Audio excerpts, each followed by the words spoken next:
solih kishilardan birining qizi vafot etdi. Haligi solih kishi uxladi, tushida vafot etgan qizini ko'rdi. Qizidan so'radi otasi tushida. Qizim, Alloh sizga qanday muomala qildi? Qizi javob berdi. Otajon, sizlar amal qilasizlar-u, bilmaysizlar.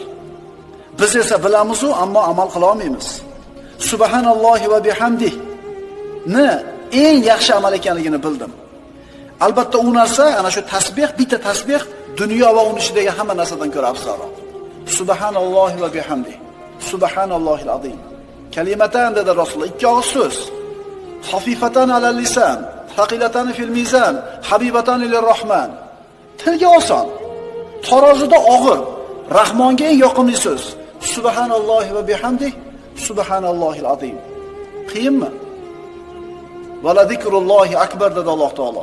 Allohni zikr qilishlik eng